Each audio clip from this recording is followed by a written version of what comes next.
Hello friends, welcome to my video. Friends, మనకు ఈ వీడియోని స్పాన్సర్స్ చేస్తున్న వారు SBO డిజిటల్ మార్కెటింగ్. వీరు అందరికీ పార్ట్ టైం జాబ్ని ఇస్తూ ఉన్నారు. డైలీ 200కు పైగా సంపాదించుకునే అవకాశం, అది కూడా మన యొక్క ఫ్రీ టైంలో. ఇకపోతే వర్క్ ఓన్లీ మన యొక్క సోషల్ మీడియాలో కంటెంట్ను షేర్ చేయడం మరియు பப்ளிஷ் చేయడం ద్వారా మనం ఇన్కమ్ని సంపాదించుకోవచ్చు.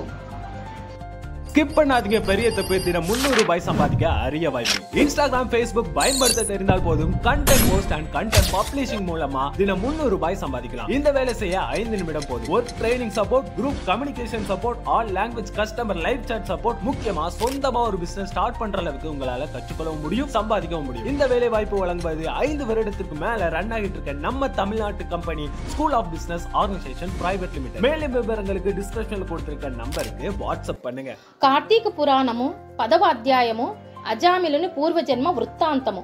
జనకుడు వశిష్ఠుల వారిని గాంచిన మునిశ్రేష్ఠ, ఈ అజామిలుడు ఎవడు? వాడి పూర్వజన్మం ఎటువంటిది? పూర్వజన్మమున ఎట్టి పాపములు చేసి ఉండెను? ఇప్పుడు ఈ విష్ణుదూతలు వైకుంఠమునకు తీసుకుని పోయిన తరువాత ఏమి జరిగెను? వివరించవలసినదిగా ప్రార్థించెను. అంత నా మునిశ్రేష్ఠుడు జనక మహారాజును గాంచి ఇట్లు పలికెను. జనక, అజామిలుని విష్ణుదూతలు వైకుంఠమునకు తీసుకుని పోయిన తరువాత యమకింకర్లు తమ ప్రభువగు యమధర్మరాజు కడగేగి, ప్రభు తమ ఆజ్ఞ ప్రకారము అజామిలుని తీసుకుని వచ్చుటకు వెళ్ళగా అచ్చటకు విష్ణుదూతలు వచ్చి మాతో వాదించి అజామిలుని విమాని ఎక్కించి వైకుంఠమునకు తీసుకుని పోయిరి. మేము చేయునది లేక చాలా విచారించి ఇచ్చటకు వచ్చినారము అని భయకంపితులై విన్నవించుకొనిరి. అవురా, ఎంత పని జరిగెను? ఎప్పుడు ఇట్టి విధముగా జరిగి ఉండలేదే. దీనికి బలమైన కారణం ఏదైనా ఉండి ఉండవచ్చును అని యముడు తన దివ్య దృష్టితో అజామిలుని పూర్వజన్మ వృత్తాంతమును తెలుసుకొని, ఓహో అది ఆ సంగతి. తన అవసాన కాలమున నారాయణ అని వైకుంఠవాసిని నామస్మరణ చేసి ఉండెను. అందులకు గాను విష్ణుదూతలు వచ్చి వారిని తీసుకొని పోయిరి. తెలియక గాని తెలిసి గాని మృత్యు సమయమున హరినామ స్మరణ ఎవరు చేయుదురో వారికి వైకుంఠ ప్రాప్తి తప్పక కలుగును. కనుక అజామిలునకు వైకుంఠ ప్రాప్తి కలిగను కదా అని అనుకొనెను. అజామిలుడు పూర్వజన్మలో మహారాష్ట్ర దేశమున ఒకానొక శివాలయములో అర్చకుడిగా ఉండెను. అతడు తన అపురూపమైన అందం చేతను, సిరి సంపదల చేతను, బలము చేతను గర్విష్ఠి అయి వ్యభిచారి అయి శివారాధన చెయ్యక శివాలయం యొక్క ధనమును అపహరించుచు శివుని విగ్రహం వద్ద ధూప దీప నైవేద్యములను పెట్టగా దుష్ట సహవాసములను మరిగి విచ్చలవిడిగా తిరుగుచుండేటివాడు. ఒక్కొక్కప్పుడు శివాలయంలో పరమేశ్వరునికి ఎదురుగా పాదములుంచి పరుండెడివాడును. ఇతనికి ఒక బీద బ్రాహ్మణ స్త్రీతో రహస్య సంబంధము ఉండేది.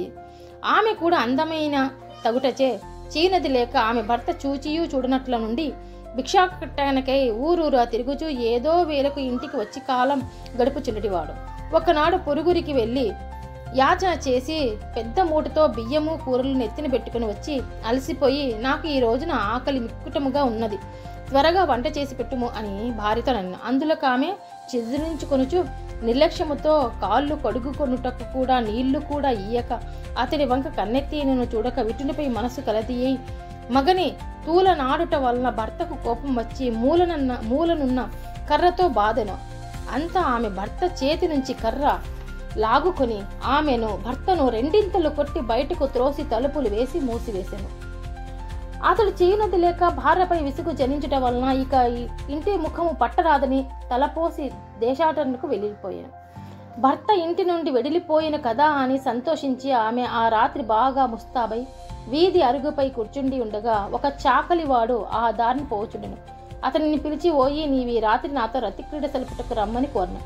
అంత నా చాకలి, తల్లి నీవు బ్రాహ్మణ పడితివి, నేను నీచ కులస్తుడను, చాకలివాడని మీరు ఈ విధముగా పిలుచుట యుక్తం కాదు, నేను ఎట్టి పాపపు పని చెయ్యజాలను అని బుద్ధి చెప్పి వెడిలిపోయాను.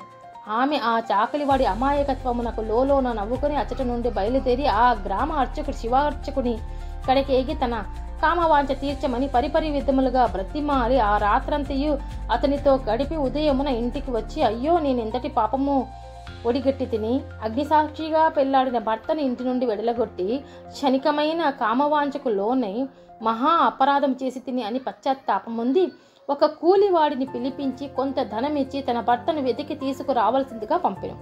కొన్ని దినములు గడిచిన తర్వాత భర్త ఇంటికి రాగా పాదములపై పడి తన తప్పులను క్షమింపమని ప్రార్థించెను.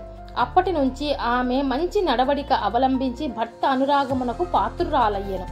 కొంతకాలమునకు శివార్చకునకు నేదియో వ్యాధి సంక్రమించి దినదినము క్షీణించుచు మరణించెను.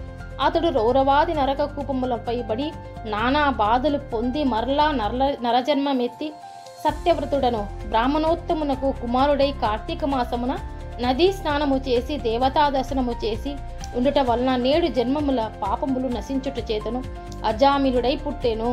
ఇప్పటికీ తన అవసాన కాలమున నారాయణ అని శ్రీహరిని స్మరించటం వలన వైకుంఠమునకు పోయెను. బ్రాహ్మణుడి భార్యగా ఆ కామిని కూడా రోగగ్రస్తురాలై చనిపోయెను. అనేక యమదూతలను అనుభవించి ఒక మాలవాని ఇంట జన్మించెను. ఆ మాలవాడు ఆ పిల్ల జన్మరాశి చూపించగా తండ్రి గండమున పుట్టినదని జ్యోతిష్కుడు చెప్పెను. మాలవాడ ఆ శిష్యులను తీసుకుని పోయి అడవి యందు వదిలిపెట్టెను. అంతలో ఒక విప్రుడు ఆ దారిన పోవుచు పిల్ల ఏడుపు విని జాలి కలిగి తీసుకుని పోయి తన ఇంట దాసికిచ్చి పోషించమనెను. ఆ బాలికనే అజామిలుడు ప్రేమించెను. వారి పూర్వజన్మ వృత్తాంతం ఇదియే. నిర్మలమైన మనస్సుతో శ్రీహరిని ధ్యానించటం, దాన ధర్మములు, శ్రీహరి కథలను ఆలకించుట, కార్తీక మాస స్నాన ప్రభావముల వలన ఎటువంటి వారైనను మోక్షం పొందగలరు. కావున కార్తీక మాసమునందు వ్రతములు పురాణ శ్రవణములు చేసిన వారు ఇహ పర సుఖములు పొందగలరు.